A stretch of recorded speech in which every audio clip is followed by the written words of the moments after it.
Welcome to the final session of COM-HPC Mini Academy. This is the multi-vendor outlook panel in which we're joined by Joel Finkel of Intel, Christian Eder of Congatec, Peter Hunold of Kontron, and Matt Burns of Samtec. Today, we're going to be diving into a lot of different topics, including ones that you asked throughout the previous three sessions. But we're going to start off with a brief introduction from each of our panelists as to what their role has been across the history of COM Express and then now COM-HPC and COM-HPC Mini, and then what all of this means for us moving forward. Before we get into some of those introductions, I want to give you a brief reminder about the tool and how it works. All the way on the far right of your window, where I'm not talking and where there's not a presentation slide sitting, you'll find a chat box. You can chat in there with other members of the audience, as well as some of the panelists who aren't speaking at the time. There's also a Q&A tab, and you're going to want to hit that to ask additional questions. So right now we're going to be going through a lot of important concepts, and there may be follow-up questions. Please drop those in there, and we'll get to as many of them as we can. And if we're not able to address them today, we'll be sure to follow up. There's a ton of information and knowledge on this panel, so take advantage of it, please. Other than that, I think we can pretty much get started. And I would like to start with the man of the hour, which is Christian Eder, who is the chair of the technical working group. Christian, why don't you introduce yourself and what your relationship is to COM-HPC? Thank you, Brandon. Of course, I'm a strong supporter of open standards, and for COM-HPC, it was the first time that I received the honor here to lead a working group. That was challenging experience, but it's big fun actually. So COM-HPC, I believe, is the most forward-looking standard ever. So maybe there's more to come in the future, but for the next 10 years, I believe we're pretty well set up here with this standard. So, and my role in parallel here to my PICMG responsibilities here for the work group is I'm at Congatec. I take care about the market intelligence department, so about forward-looking things, and that's pretty much in sync on there. Congatec itself is a maker of computer modules from the very beginning, very strong behind all, let's say, open standards, and that's my role here. Great, thank you so much. Matt Burns of Samtec, why don't you introduce yourself and how the role you play and what your familiarity and relation is to COM-HPC? Yeah, like Christian, Samtec is a strong supporter of open standards. We're heavily involved within PICMG, so I represent Samtec on a number of standards that we're supporting in addition to COM-HPC. My role is mainly within COM-HPC, in addition to supporting the meetings, is to help evangelize the benefits of COM-HPC, not only at the connector level, where Samtec and the interconnect industry focuses, but on the overall ecosystem. Just like everyone on this panel, we're just as excited to see the adoption and the growth of COM-HPC as more and more integrators, more and more OEMs become aware of it. And my role at Samtec, I lead the technical marketing efforts, which a large portion of that is working on standards bodies, including PICMG. Thank you so much. Peter, we just heard from you. You've been working at Kontron on modules for a long time. You want to give your background in relation to COM-HPC? Yeah, as mentioned, I'm working in this business almost 20 years, and all the time as developer. So my job is to do this kind of modules. I'm developing COM-HPC modules now. Did a lot of stuff with COM Express in past, and I really like this kind of work. Provide solutions that helps our customers or the market to develop interesting products. Thank you. And the newbie, the freshest face, Joel Finkel of Intel. How are you doing, Joel?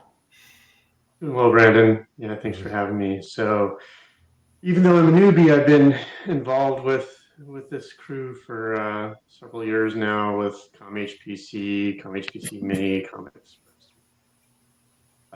So representing Intel, and we just believe having open ecosystems is good for everyone, and being able to bring computing to everyone in the planet.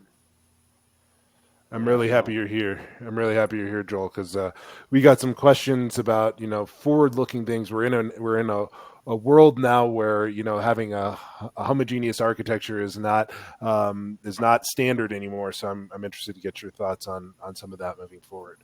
But first, I think that the biggest question that I myself, other members of the PICMG community, and then people beyond the PICMG community who are users of COM-HPC or potential users of COM-HPC have is, what's the difference between COM Express, COM-HPC, and most importantly, when should you transition from one to the other? Obviously, this is not so much of an evolution as a little bit of a revolution. So, Christian, you've been around since COM Express inception almost, right?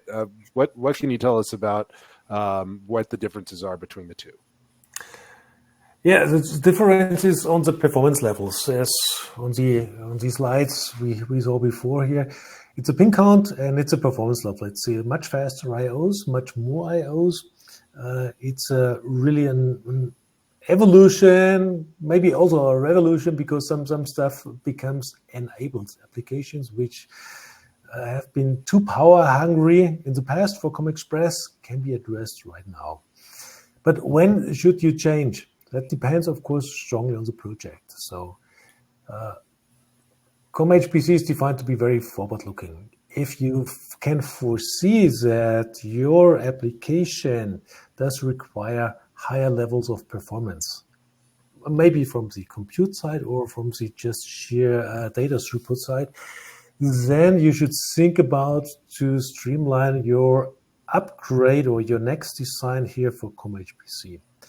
If you're happy with the COM Express performance and you don't foresee, let's say, big changes in the requirements toward performance, I believe you can stay there. So COM Express won't die off. COM Express will be around, I believe, in the next 5-10 years, pretty sure.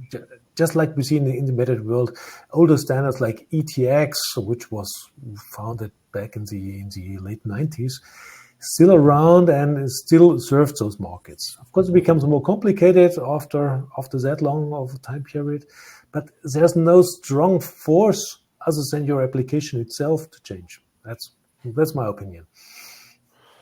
So I am going to pose this question over to Peter and Matt next. I do want to point out that COM Express, continues. There are specifications that are continuing to be released, 3.1, and that provides a little bit more headroom.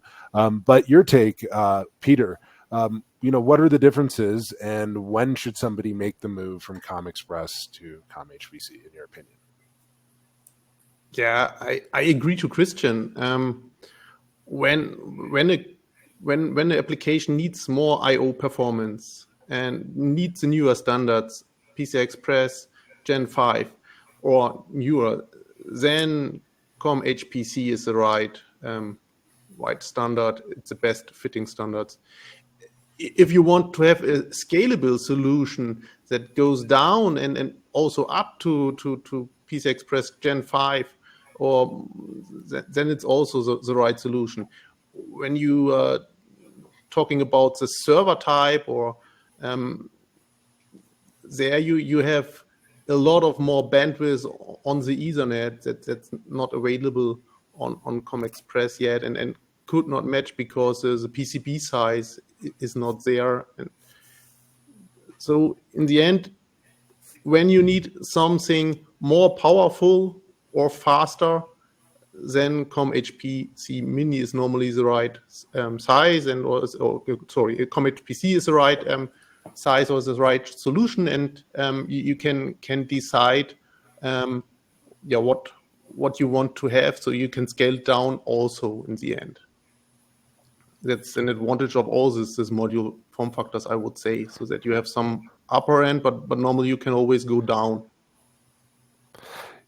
Speaking of going up or down, Joel, how do you feel about, especially what types of performance classes, coming from a processor supplier, performance classes fit where, where should you use what sort of processor for, which standard? Yeah, great question. So I know with the new COM-HPC Mini, when we were looking at, kind of helping build out feature sets and compatibility, we focused on the mobile processor line. Of course, you can use other things like, a discrete GPU, Altera, FPGA, things like that. And the reason we did that is because there's a certain power envelope. There's certain features that line up really well to mobile processors. When you're going into things like the full COM-HPC client or server, then the nice thing there is you're not restricted to height like you are on COM Express. And so now I can only speak for Intel product, but you can use like a desktop, for example. You can use a desktop in client, A, B, or C. And then of course we've got some of our Xeon G processors you can use in server. COM Express, again, it'll serve those things very well as well for probably again more of our mobile processors, because desktop you have height restrictions, so that won't work in the COM Express. And then server, again, it was built around, back in the day, Broadwell DE, so kind of our VGA server line. Yeah. Brandon, maybe just a 2 cents on Joel's comment. I think this also kind of refers back to the previous question too. Why transition from COM-U to COM-HPC? Obviously, we've covered the I/O, we've covered the bandwidth, we've covered the compute power. I think something too, and Joel started to allude to this, is use case. We know where COM-E goes right now in terms of embedded computing, but when you look at some of the functionality that COM-HPC enables, you can enable a COM-HPC module to be a PCI Express root complex or an endpoint, and that enables different use cases that require the higher I/O, the higher speeds, the higher end processing solutions. So whether you're looking at acceleration, the intelligent edge, AI, at the edge is something that's coming. So a lot of the work that's gone into COM-HPC, frankly, COM-E can't do it. As Christian said, COM-E is not going anywhere because it serves its space within the ecosystem. It has for a long time. It will continue to do for a long time, especially with COM-E 3.1, which gets you up to PCI 4 performance. But with COM-HPC, you've got the I/O, you've got the throughput, you've got the enhanced compute engine capability, x86 GPU, FPGA, acceleration platforms, etc. It's really about enabling the future use cases that we see coming and some that we don't see coming.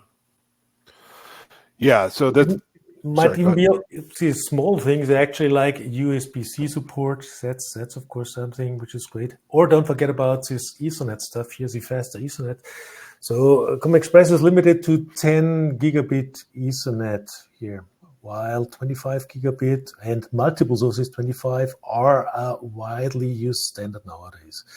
If you want to catch up with this one, you should switch, actually. If you don't care, you can stay. I did want to bring that up. We unfortunately Jens Hagemeyer, who was going to join us today, wasn't able to make it, but he's a big champion. He works at, or he's an academic at the University of Bielefeld, and he's really been a pioneer, sort of pushing the boundaries of some of these specifications. He's been pulling in GPUs, using FPGAs, and interestingly, he's one of the people that brought to all of our attention that was like, hey, this PCIe Gen 6 stuff, right? This starts to make sense in terms of CXL and some stuff that you can do with that, which really makes COM-HPC applicable in some of the, network infrastructure and data center type applications. Matt, can you tell me a little bit about CXL 3.1 in particular, and where COM-HPC would fit? I mean, not necessarily COM-HPC Mini, but like COM-HPC might fit here. No, and that's a great tie-in. And the reason that I think the big thing that this community has been so focused on PCI 6 and the capability of the interconnect, the modules, and the carrier cards to support those data rates is that by supporting PCI 6, you tie into CXL 3.1 and 3.x that's going to be coming over the next several years. And when you think about CXL, of course, it was designed for data center and AI, and it's all about making sure you have cache coherency, right? Making sure that you can have optimized latency over your memory bus, of your memory and memory protocols, regardless of whether it's storage, memory, or whatnot. So looking at x86 architectures, looking at GPU architectures, looking at FPGA architectures, the CXL capabilities that COM-HPC will have, enables new architectures. Now, when I think about server at the edge, the intelligent edge, can you have one COM-HPC module using CXL through a standard carrier card that has multiple modules attached to it, and having one module leveraging up to 1 terabyte of DRAM that's on each module, and having that all be controlled by one module? That's what CXL can do for you. Now, maybe that's a little bit pie in the sky, maybe that's a little bit futurist, but having that type of capability of PCI 6, CXL sitting on the PXL 6 really opens up interesting use cases for the intelligent edge. Yeah, that's great. I'm really excited to see how that helps expand the adoption and some of the use cases for COM-HPC. By the way, everybody, I'm not doing other work. I'm monitoring multiple streams here. And one of the things I do want to remind you guys of is please submit your questions. We'll get to as many of them as we can. And when you submit questions, check for the other questions that are already there. You can upvote them. So if there's a question that's already addressed, it lets me know, hey, ask this one. One of the ones that is here and has been upvoted a couple of times has to do with something I alluded to earlier, Joel, around the decision in COM-HPC to support multiple architectures. I mentioned this a couple of times now. Jens Hagemeyer has been pushing, the use of different architectures and different platforms. Historically, a lot of these comms have been x86 centric. What do you think that some of the drivers and the rationale is behind supporting some of these, I guess in our world, non-standard architectures, and then what is it going to enable? I think there's a lot of drivers behind it. I mean, number one, we're at this point where we're just seeing this exponential growth, with this Internet of Things, this nebulous Internet of Things term. What does that mean? And so that requires all sorts of different system architectures. And so that's where something like an open modular standard like this is so powerful. There's other drivers too, just depending on, what the system requirements are. But for something modular, if you have something that's a product line that's going to be out in the market for a long, long, long time, and it's a very heavy, there's a heavy regulatory type of application, something medical, something industrial, something automotive, that tends to steer towards things like this. And then to what Matt was saying earlier, a standard like this where you can now look at this differently and say, oh, I don't need to use an x86 anymore, but I can think outside of the box and use this module design to build a system in a different way. These are some of the driving forces that we're seeing. Great. Peter, I'm going to sort of continue down the same line of questioning with you. What are some of the infrastructure, some of the resources that had to be put in place in order to support these different architectures? You just went through the carrier design guide, right? I mean, were there changes to, the pinout, and how does that affect design? What other considerations must one take into account when you're potentially using not a pure CPU? From the carrier perspective, there's normally nothing really special you need to change.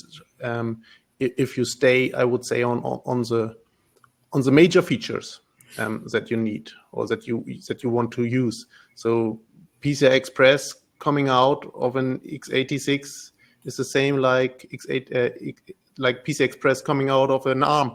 And the connection on the carrier will be the same because the module is defined and the carrier is defined. You know the margins that you have for the signal integrity.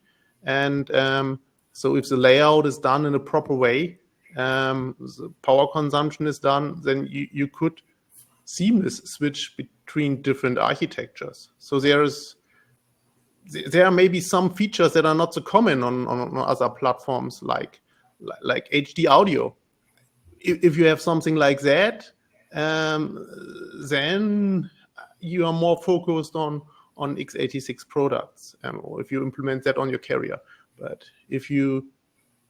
I would say if you use a basic functionality from the standard, or if you use from the beginning the right interfaces, then you can dynamically switch between module vendors and also between the platforms of the chips. That's great. Thanks a lot for that. So continuing on this with you, Christian, we've got a couple of questions here that I'm going to try and meld together, which essentially are, why didn't you guys talk more about applications, right? I know that Chris Engels went over some potential there, but really, I know that Congatec and you have been big advocates of driving COM-HPC technology into use cases like edge servers, right? With the capability, the higher bandwidth, both Ethernet, PCI Express, the ability to potentially plug into CXL 3.1 like Matt was talking about, and the flexibility of having some of these different architectures. And of course, we forgot the COM-HPC Mini, the new form factor, right? Where are some of the leading application spaces you see, and where do you expect to see adoption in the near future? You almost answered everything. We heard before, of course, everything which becomes autonomous. So there's a huge amount of data being processed. We see, of course, the big hype of AI driving different architectures, but driving the data throughput. So the amount of data is growing, so no doubt, and it must be managed and through different levels of server platforms. And I believe so.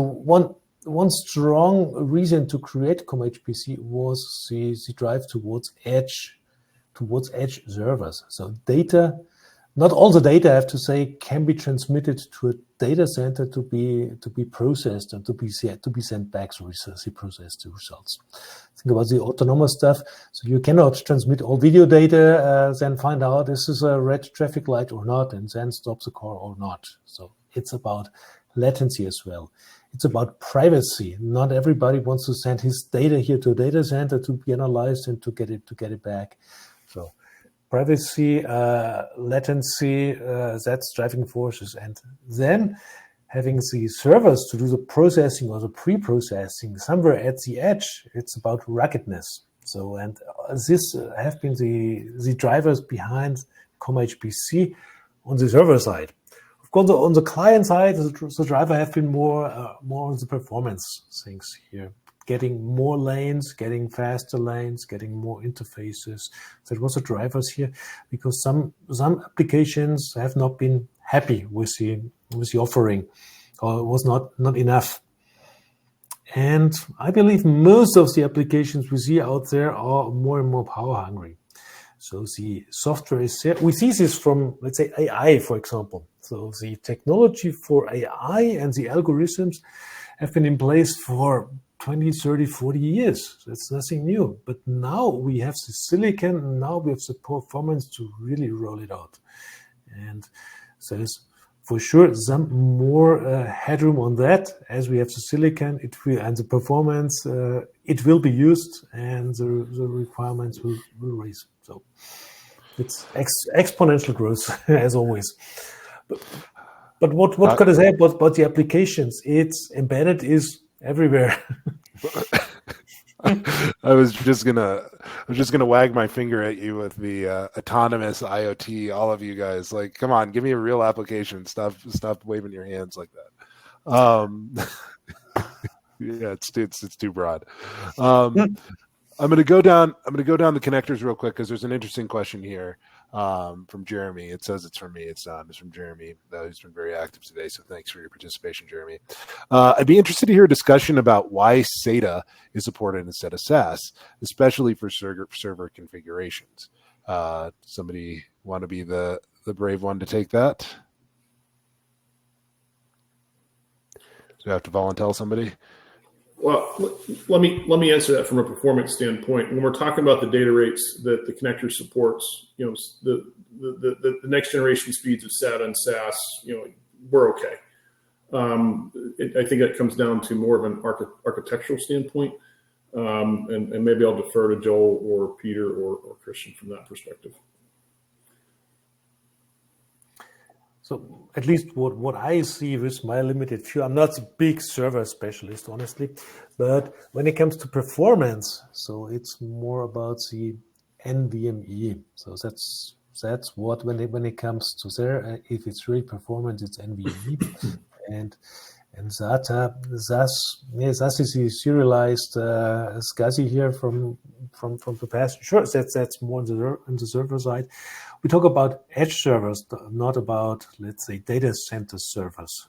And on the edge servers, usually you don't have this huge amount of data hungry applications. Or it's not as extreme data hungry or storage hungry as the data center servers are. Maybe somebody from the group has a better answer. So I was going to say maybe we had somebody from a chipset vendor who might be able to give us some insight into where some of this is going. Do you have any perspective on that, Joel? Well, I mean, in terms of future trends, and I'm also not a server expert, so I can't really speak on SAS, but we're going to smaller I/O voltages in the next generation processors across the industry. We're going to more solid state stuff. We're getting away from disks and things like that. More into the NVMe, and that's where things are going. Smaller, I guess in our case, it's kind of nice because it can be more sizable, and more solid state technologies, lower voltages.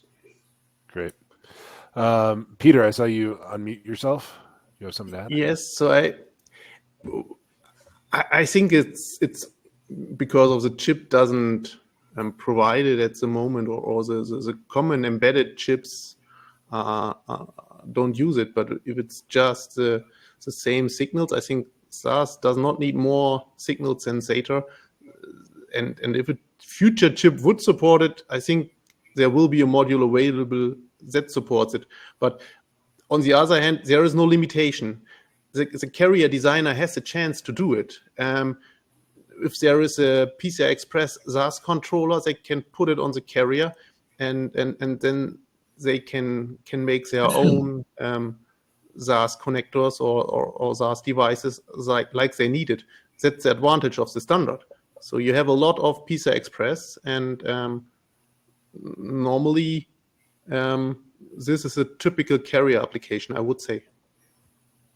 Great. Jeremy says, I think it's probably because Intel chips often support SATA on board, even though SAS can fall back to SATA. Thanks for the response. So I'm going to start heading towards the exits with discussion about, the connector, what's different with the connector on COM-HPC, COM-HPC Mini, there's a new one. And then, of course, what's next, right? Where do we go with COM-HPC Mini? You've already gotten small. We want to increase the compute density there, but we'll start with the connector. So, Matt, can you give us any insight into, the differences of the connector in COM-HPC Mini, the difference in the connector in COM-HPC, then Mini, and then where we go from here? Well, in essence, there is no difference. The connector used on the COM-HPC server and client boards is the same that's used on the COM-HPC Mini. The connector has been simulated and tested to support data rates of up to 112 gigabit per second. So anyone that's designing with COM-HPC Mini versus COM-HPC client or server, nothing to worry about. So that's a good thing. Early in the presentation or in section 1, we talked about a lot of the work they've done around PCI 5 and how there's design hooks within the carrier design guide that we didn't have time to go into that shows how to implement PCI 5 on COM-HPC, a carrier card, server client, mini, and the module. Excuse me, I did that the wrong way. Further work needs to be done about PCI 6, how to implement that within the COM-HPC ecosystem. So that's something that will, more work needs to be done on. But initial results show that we can operate at those frequencies. In terms of COM-HPC server and client versus COM-HPC Mini, obviously there's some pinout differentiation between the modules, as has been covered. But again, from a performance standpoint, there's no drop off. Great. Christian, what's next? Yeah, the call for participation is already out. So there have been signups. So the work group will restart. A major target is to do, let's say, some minor extension. No pressure behind. For example, call for participation for what? No, it's not. One thing is the signal integrity part for PCI Express Gen 6. We have not yet done the simulations here about trace lengths to give clear guidelines to the carrier board designers how to do it, actually. That's one big target.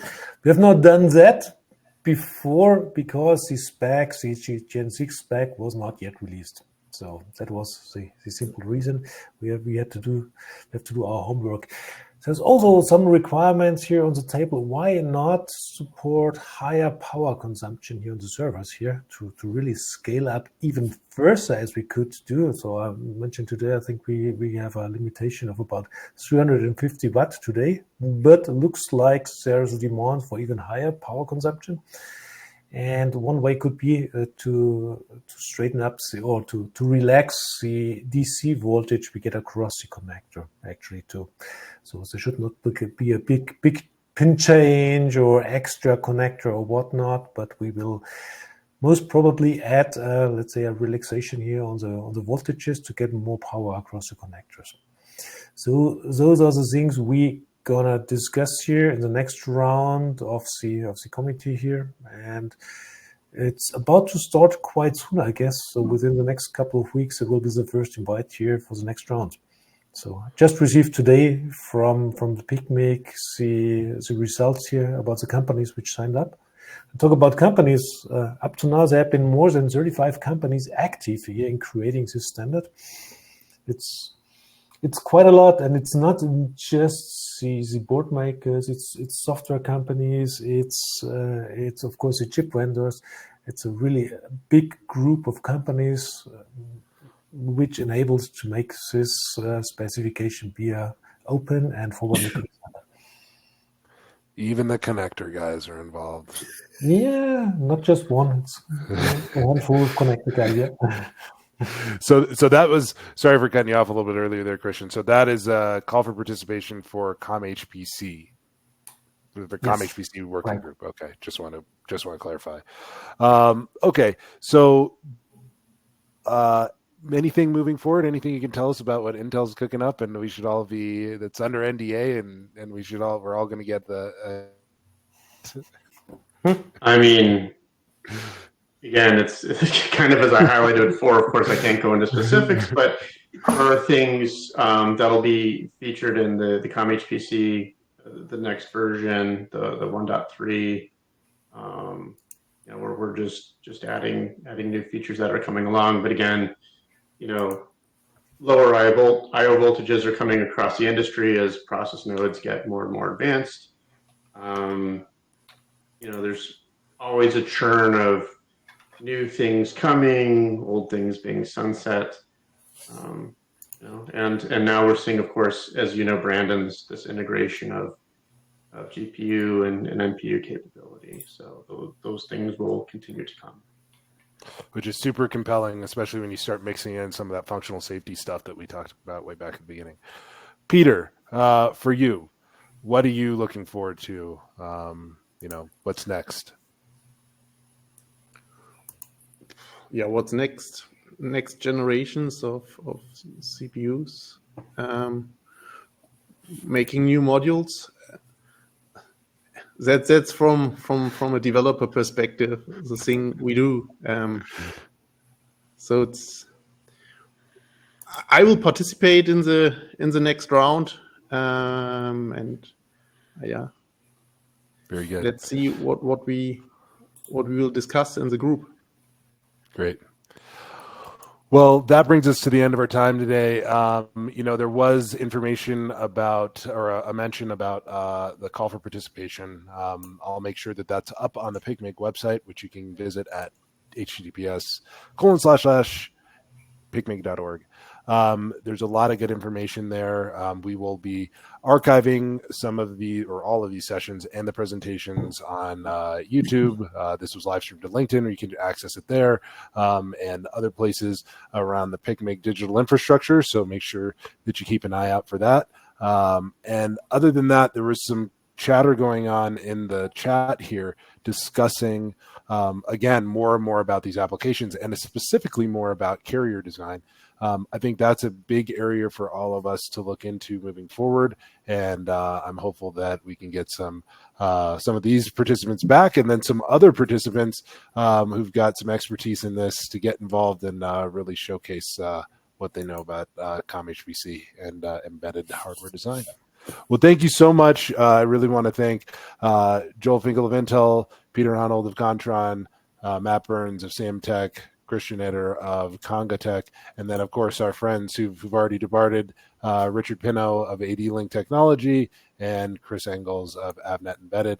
This was a great session. It's really educational. It's super valuable for the industry, and we want to thank you, the audience, for coming today and spending this couple hours with us, learning about COM-HPC, learning about COM-HPC Mini, and figuring out ways that we can advance the industry together. We really encourage you to interact with us, engage with us on social media. Shoot us an email. My email is brandon@picmic.org. You can find it in the chat.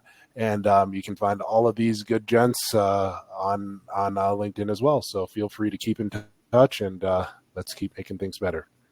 Thanks a lot, gentlemen. Thank you. Thank you. Thanks, everyone. Bye.